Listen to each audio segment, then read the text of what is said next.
영혼을 담보할 소중한 것을 붙잡으십시오 라고 하는 제목을 정했는데요.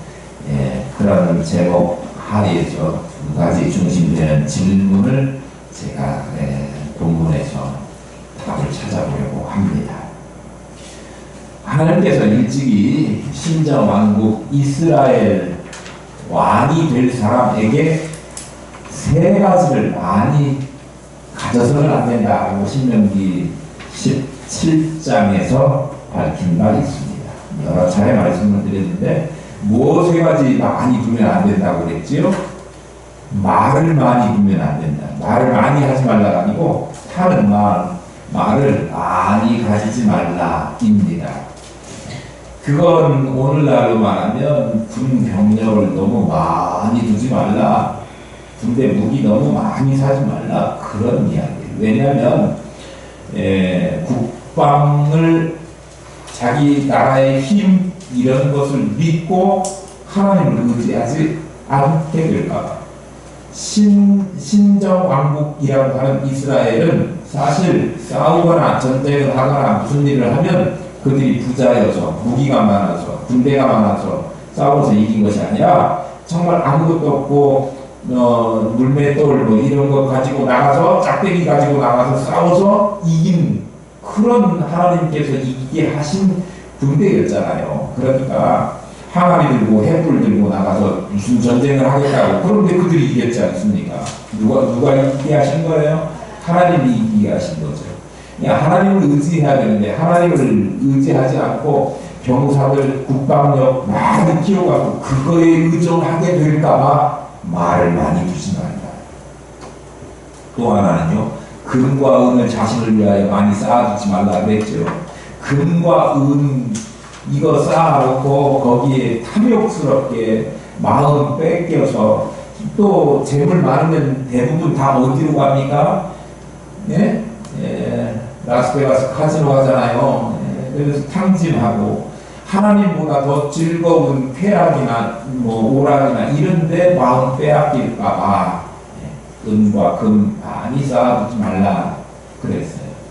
그리고 또 뭐 하지 말라고 했죠? 여자들 많이 두지 말라 그랬습니다. 그러니까 여자들에게 마음을 많이 뺏기면 하나님보다 그 여자들 말 듣게 될까봐 그런 거죠. 요즘 말로 하면 돈 그리고 쾌락, 섹스 이거에 빠지게 될까봐 하나님께서 미리 많이 두지 말라 하신 것들인데 이미 솔로몬은 두 가지를 초과해서 많이 가지고 있었습니다. 그게 뭐였냐면 우리 지난주에 살펴보았지만 말을 많이 수입해오고 그리고 지방에도 두고 병거성에도 두고 자기 예루살렘에다도 막 말을 많이 두었는데 사실 이스라엘은 말 타고 싸말 그런 지형이 아니라고 했지 않습니까? 그런데 그렇게 말을 많이 사들인 것은 우리나라가 이 국방이 이렇게 세다라고 하는 거 보여주고 싶은 거고 또 자기가 솔로몬이 말 많이 갖다 놨는데 그거 나가 돌아가니까 에돔이랑 어디죠? 아람이랑 이런 데다가 막 팔아먹었지 않습니까? 주는 게 뭐예요? 말이 내가 볼 때 여러분들이 생각해도 성경에서 많이 가지지 말라라고 하는 그 정도를 훨씬 더 넘어서서 소유하고 있었던 거지요. 말을 많이 갖지 말라라고 하는 하나님의 신명기 17장에 나오는 명령을 위반한 거예요. 또 하나는 은과 금을 많이 쌓아두지 말라 그랬는데 은은 취급도 안 할 만큼 흔하게 그냥 그렇게 많았고 금은요 얼마나 많았습니까?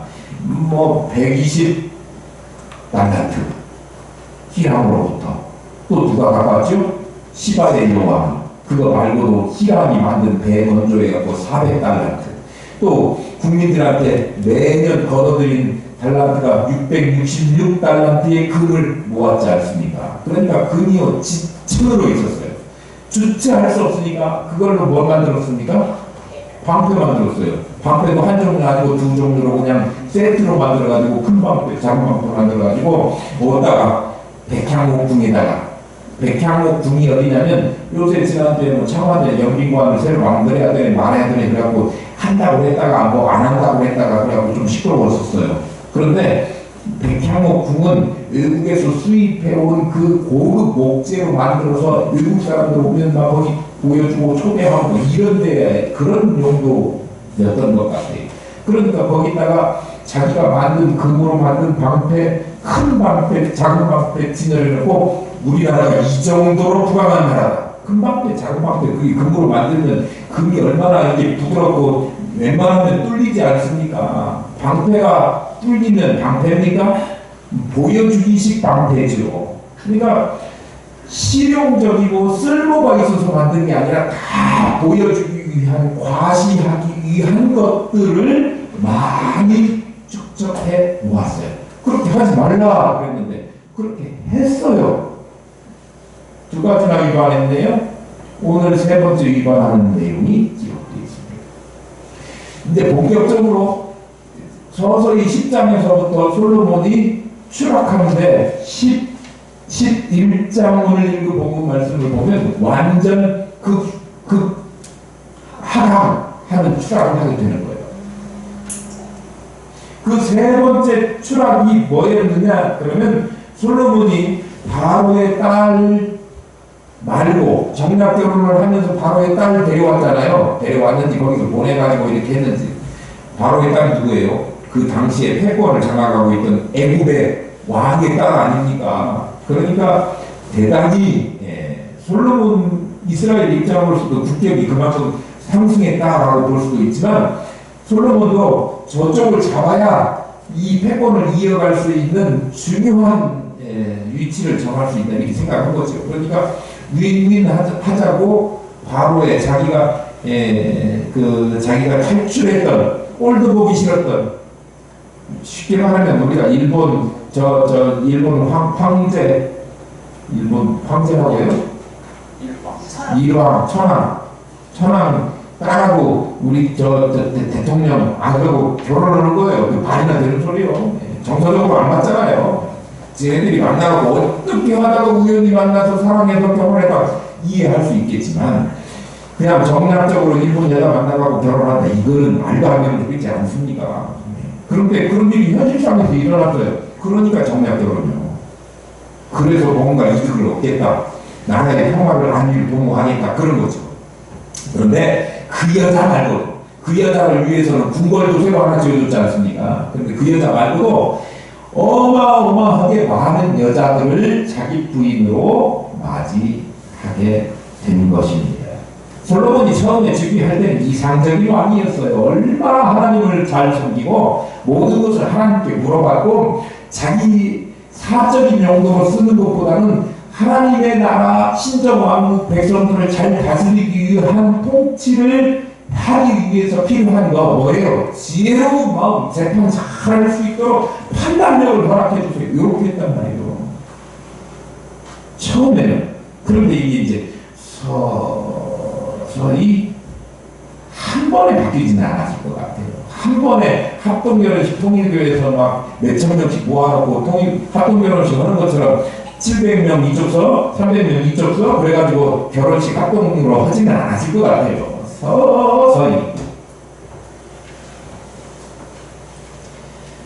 그가 이방 여인들을 아내로 맞이한 것이 그의 이제 정말 수직 낙하의 특별한 원인이었습니다. 하나님께서 정하신 혼인은 몇 명하고 할 수 있어요? 네? 한 명씩 하는 거예요. 네. 알려줬어요? 한 명씩 한다고? 두 명씩 하라고 안 했어요? 두 명씩 하는 사람들은 이제 혼날 거예요. 네. 특히 청년들은 잘 들어라. 한 명씩 하는 거예요. 한 명씩. 일부 일처제가 하나님의 법칙입니다. 그런데 이제 그걸 무시하고 인간적인 관례를 따라서 왕족들은 이렇게 이 여러 명하고 결혼을 하기도 하지요. 당시에 그것이 흉은 아니었던 모양입니다. 그러니까 3절에 보니까 700명의 후궁과 그리고 300명의 청을 거느렸다. 하루 저녁에 한 여인하고 잠을 자도 몇 년 걸릴 것 같아요? 예? 10년은 아닐 것 같은데요. 1년이 365일 아니니까. 300일 잡고, 주의가 빼고, 300일 잡고, 한 3년 넘는 시간이 걸려야 되는 3년. 1000년이면 이름도 제대로 잘 못 읽을 것 같습니다. 이런 일이 유사이에 하기는요, 우리 가까운 옛날 우리나라의 시대, 우리 시대의 백제의 기억 의자왕이 3000궁녀를 거느렸다고 하니까 솔로몬보다 한 수 위긴 하지만 솔로몬도 만만치 않은 여인들을 거느렸습니다. 대부분 이방에서 온 여인들이 많았죠. 정략결혼이 주된 일이었기 때문에 그렇습니다. 나라의 평화를 유지하고 강하게 하려고 주변 국가나 정복한 나라들을 그렇게 혼인 관계로 하려고 했던. 그래서 오늘 성경 본문에 보니까 이방 여자들 많은 나라들 중에서 여인들을 데려왔는데 그 나라들이 소개되어 있지요. 어느 나라입니까? 모압, 암몬, 에돔, 시돔, 헷 여인. 어딘지 제가 한번 보여드려야 되겠죠. 지도가 보이시는 모압, 여기가 이스라엘 아닙니까? 모압, 그리고 암몬, 시도는 어디죠? 여기 페니키아. 페니키아라고 그러고 옛날식 호칭은 뭐라고 그래요? 베니게. 그리고요, 해쪽 쪽이 나왔는데 해쪽 쪽은 가나안 토착민이에요. 못 쫓아낸.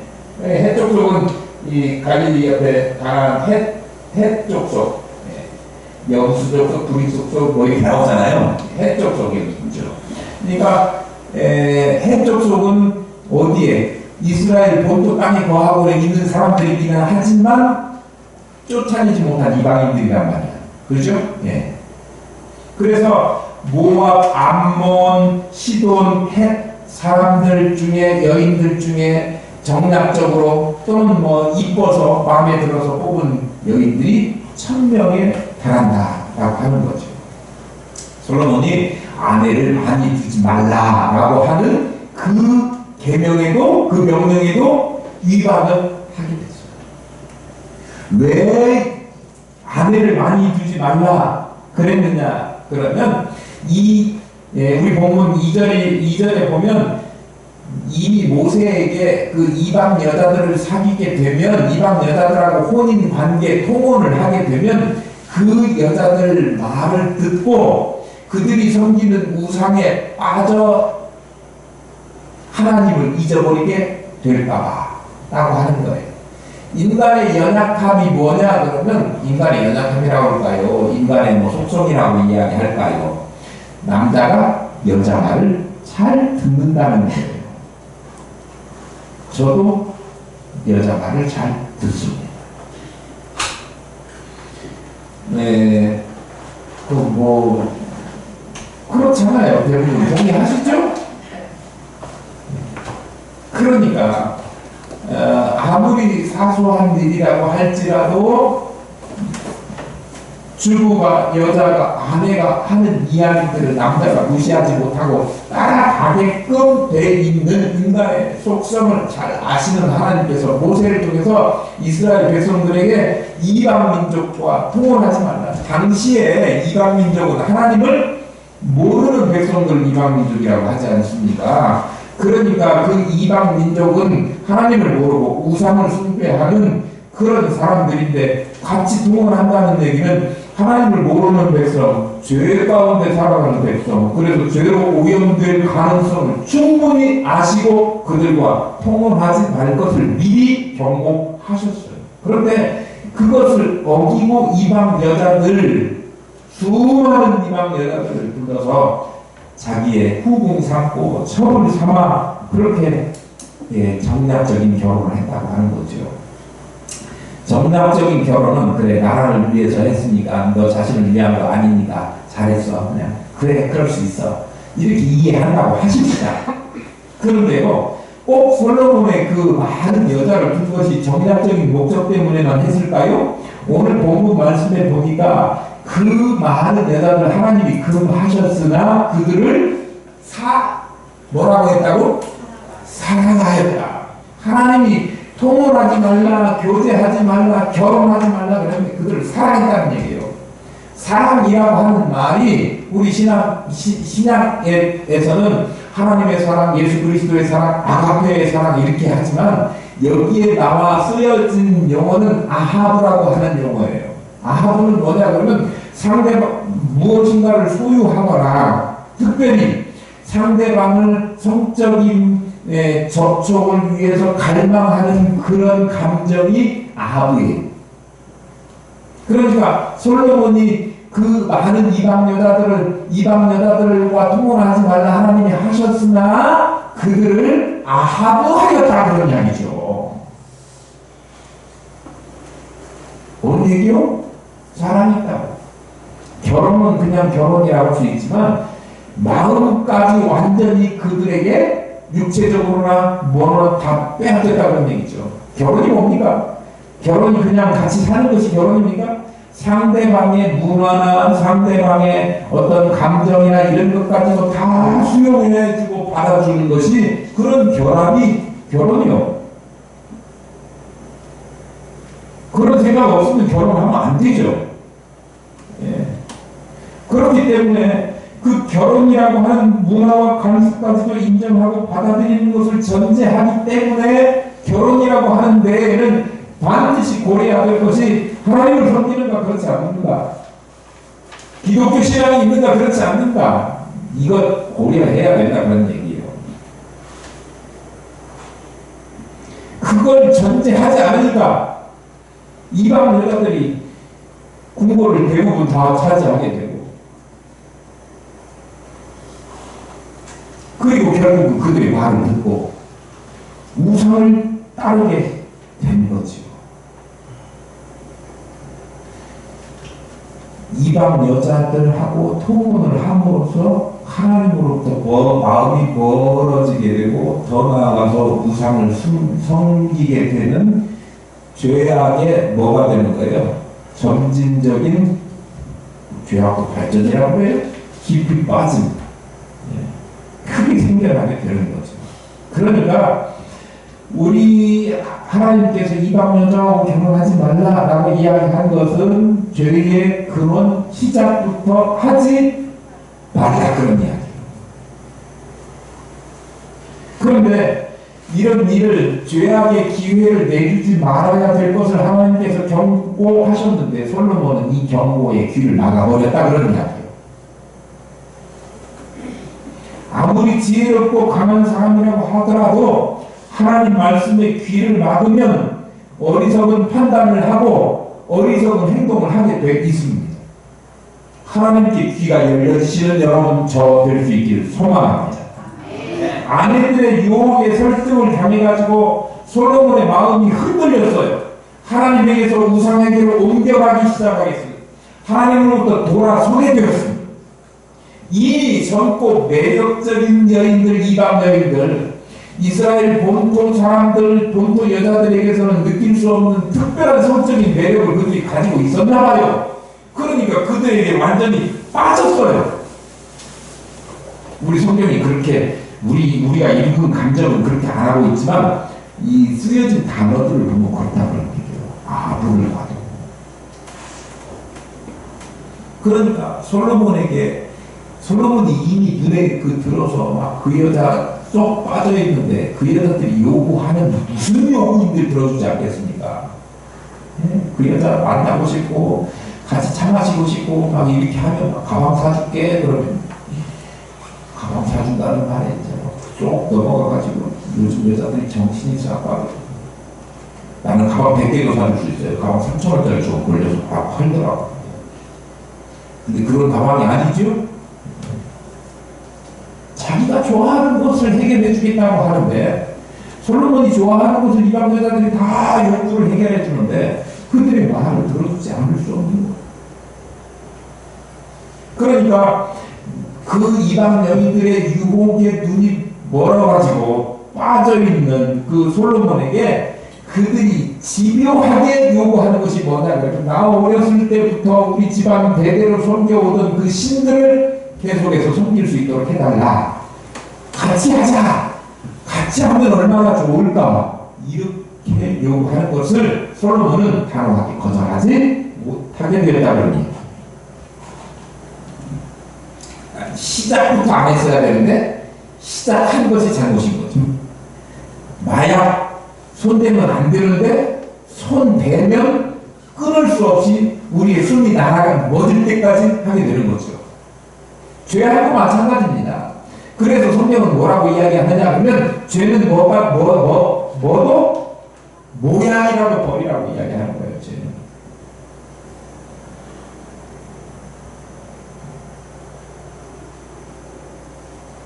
사람들 중에는 이 정도는 괜찮겠지. 남들도 다 하는데 뭐 어때? 어느 교회는 목사님도 그러더라. 그래서 자기가 잘못을 범하고 있는 것을 합리화하는 크리스찬들이 요즘 있더라고요. 안 된다. 안 돼요.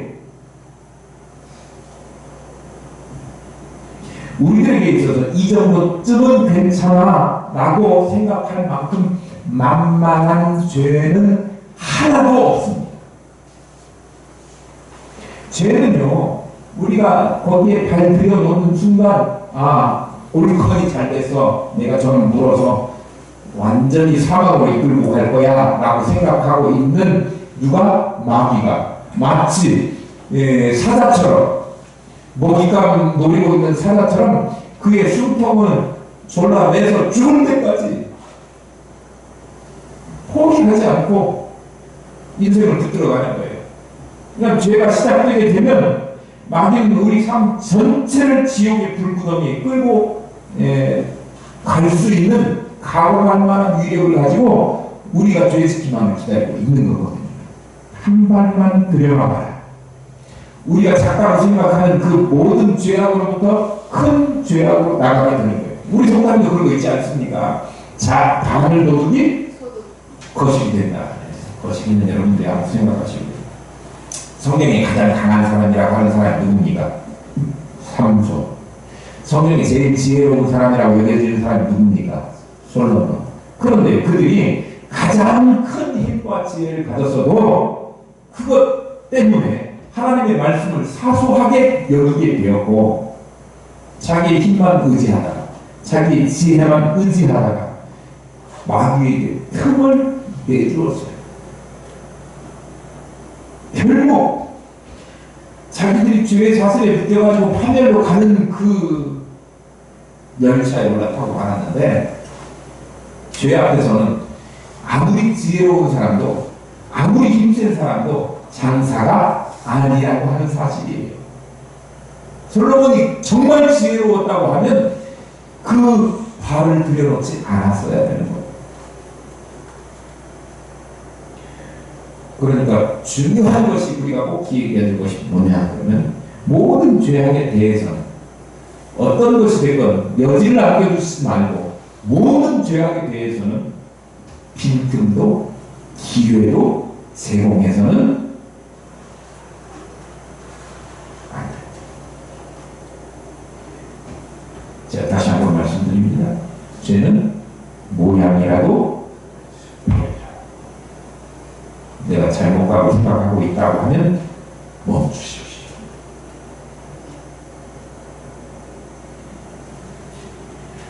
자, 솔로몬이 나이가 많이 들었을 때 이방 여자들을 많이 두고, 그리고 종교적으로 우상을 섬기게 되는 일이 생겨났다. 그래서 이방 신들을 많이 따르게 되었다라고 하는 내용이 4절 이하에 기록되어 있습니다. 어쨌든 그렇게 해서 이방 여자들을 많이 따르게 되었는데, 그 이방 여자들이 가지고 온 종교, 솔로몬이 영향받은 종교들이 뭐였느냐 하면 5절과 7절에 기록되어 있습니다. 뭐죠? 시돈 사람들의 여신 아스타르, 시돈 저기라고 했죠? 예. 그들이 섬겼던 신 이름이 뭐라고요? 아스타롯이라고 이렇게 생겼어요. 예, 페니키아 사람들, 시돈 사람들, 그 사람들은 아스타롯 또는 아스타르트라고 불렀어요. 그런데 이 바벨론 사람들은 이슈타르라고 불렀습니다. 이슈타르. 똑같은 것을 지칭할 때 다르게 부른 거죠. 그리스 사람들은 아프로디테라고 불렀습니다. 로마 사람들은 뭐라고 불렀느냐 그러면 여러분 잘 알고 있는 비너스라고 불렀습니다. 그러니까 지금 옛날 형상으로는 저렇게 생겼지만 저게 로마 사람들이 아주 사실적으로 그린 비너스 여신상이 있지 않습니까? 아, 조각상인가요? 그런데 그들이 섬겼던 이 아스타롯이라고 하는 신은 뭐냐, 우상은 뭐냐 하면 사실 그리스 로마 신화에 보면 엘과 그의 부인인 아세라 사이에 결혼을 했는데 그가 낳은 아들이 누구냐면 바알이에요. 바알은 호세가였던 것 같아요. 신들 중에. 자기 그 여동생들 중에 특별히 예쁜 여동생이 아스타롯이에요. 그러니까 자기 여동생하고 참 신들의 세계는 웃기죠. 여동생하고 결혼을 했어요. 윤리적이지도 않고. 그런데 그 둘이 사랑을 하게 되면 그때의 농사짓기도 어려웠던 시돈 땅 지역에서 풍년이 든다라고 그들이 생각했던 거예요. 그래서 그들에게 아스타롯을 섬길 때의 제사 방식은 뭐였느냐 그러면 둘을 흥분하게 만드는 거예요. 흥분하게 만들려면 어떻게 하죠? 흥분하게 만들려면 그들 앞에서 야한 행동을 하는 거죠. 그러니까 그게 제사 의식이에요. 그러니까 아스타롯 신을 섬기는 제사 의식은 그 의식 중에는 그 신을 흥분시키기 위한 성적인 행위를 그 제단 앞에서 하는 것. 그래서 생겨난 것이 사제라고 하는 이름을 가장한 창녀들이 생겨난 거예요. 꼭 그 지역에만 있었던 건 아니죠. 우리 고린도서 공부하다 보면 고린도 지역에도 그런 일들이 막 팽배해가지고 고린도가 다 우상 섬기고 성적으로 이렇게 엉망진창이 되었던 곳이어서 고린도를 좋은 이미지로 갖는 게 아니라 고린도 하면 우리가 소돔과 고모라 하면 생각나는 것처럼 고린도 하면 딱 그거 생각나는 거예요. 우리가 일본 하면 반문화 생각하는 것처럼 고린도 그러면 그거 그렇게 생각하는 거죠. 그래서 이 아스타롯을 섬기려고 하는 종교적인 행위가 뭐예요? 성적인 행위를 하는 거예요. 종교를 가장한 음란한 표현을 하죠. 종교가 아니죠. 그런데 그걸 종교라고 믿었어요. 요즘도 그런 정명석이니 뭐니 뭐 이런데 빠져가지고 자기의 숭례를 바치고 그런 젊은 멍청한 여자들도 많이 있더라고요.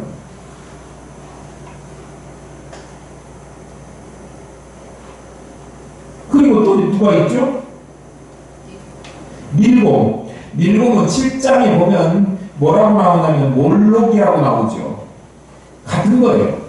밀곰, 몰록, 몰렉 다 같은 이야기입니다. 또 스바냐서에 보면 말람이라고 하는 표현으로 등장합니다. 다 같은 내용인데요. 암몬 사람들이 신으로 섬겼던 우상이에요. 소 머리 형상을 뒤집어 쓴 신이죠. 소를 사람처럼 만들어서 청동으로 만들어요. 그래갖고 신으로 섬겨요. 그런데 소가 손이 있는지는 모르겠지만 손으로 형상화한 그 소의 앞발, 손이죠. 그거를 제사할 때 뜨겁게 밟으면 청동이니까 빨갛게 불이 어떻게 되죠. 그러면 거기에다가 자기의 자녀, 특히 신생아를 올려서 태우는.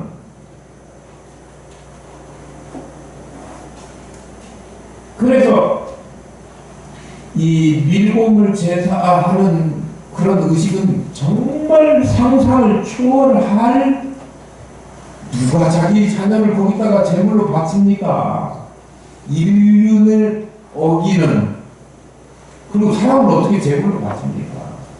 하나님도 사람을 요구하십니까? 아니지 않습니까? 양 같은 거, 소 같은 거 대신 잡게 하시는 거죠. 우리가 죽어야 마땅하지만 우리를 죽이는 게 아니라 이 양이 내 대신 죽습니다. 그렇게 하잖아요. 그런데 자기 자녀를 지가 죽지. 자기 자녀를 제물로 바치는 거예요. 상상을 해보세요. 네. 저 아래에 불 지펴진 것이 그런 거예요.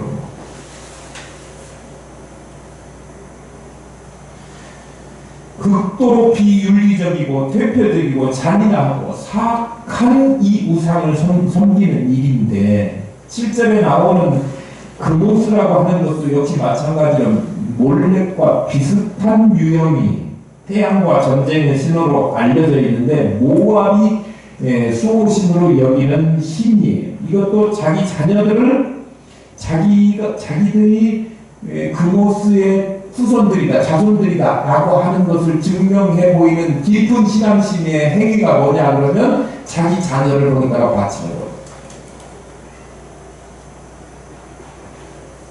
말도 안 되는 이야기인데, 신을 섬긴다는 미명하에 그런 일을 했고, 그 신들을 위해서 예루살렘 앞쪽에 있는 산에다가 뭘 지었어요? 산당을 지었어요.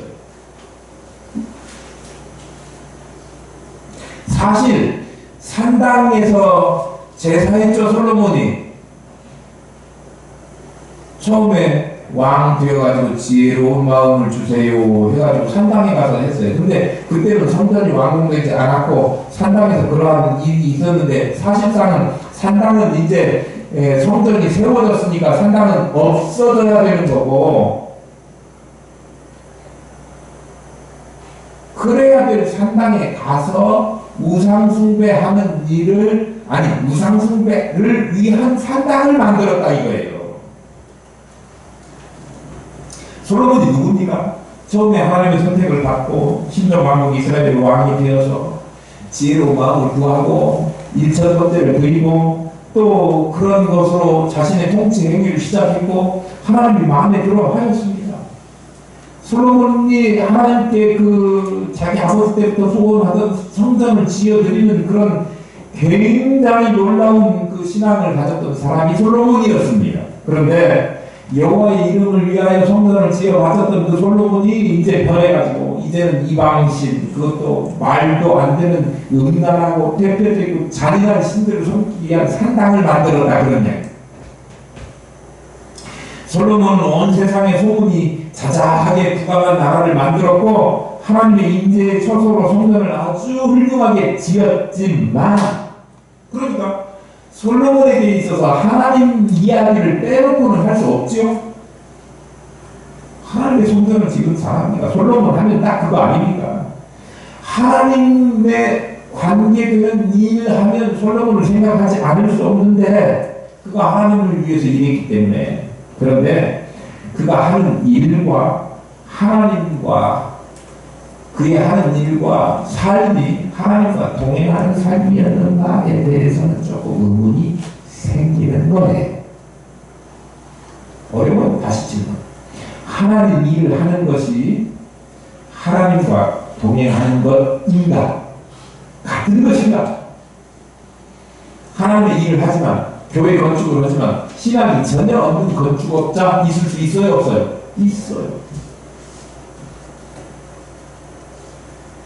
그러니까 우리가 마음은 하나님 앞에 전폭적으로 다 그려지지 않았는데 하나님의 일을 하는 것처럼 흉내내기 하지 않도록 우리가 조심해야 하는 거예요.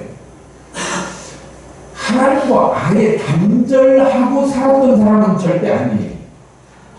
아니죠? 예. 그가 해마다 정해진 1년에 3차례씩 올라가서 하나님 앞에 제사했음을 성경은 보도하고 있으니까요.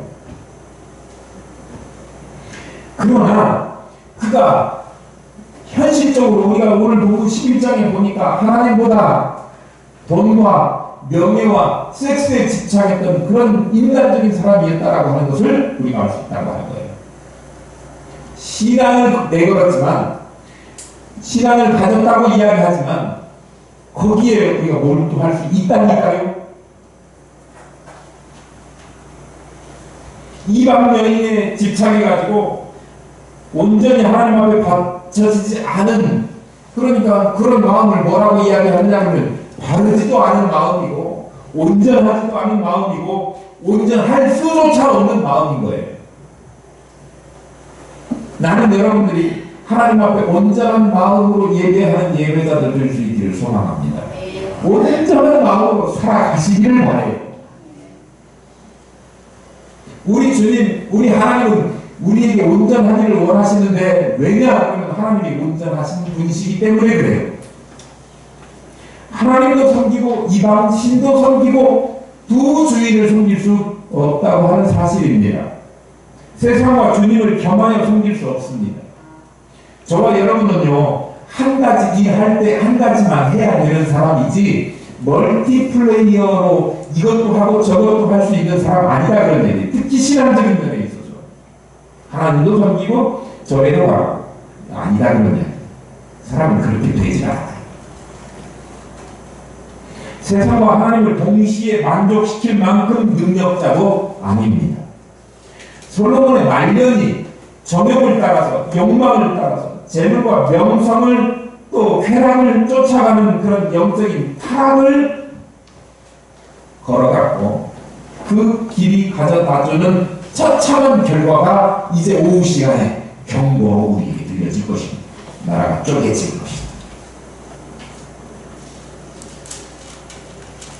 소유가 많아지고 사회적으로 지위가 높아지고 뭐 이런 거 대단히 좋은 일이지요. 그러나 그것이 인생을 또 영혼을 담보할 만큼 그렇게 중요한 것은 또한 아닙니다. 세상에 기울어져서는 안 되겠고, 또 돈이나 명예나 다른 어떤 집착할 만한 것들에 우리의 전 인생을, 우리의 생애를 걸어서도 안 되는 거죠.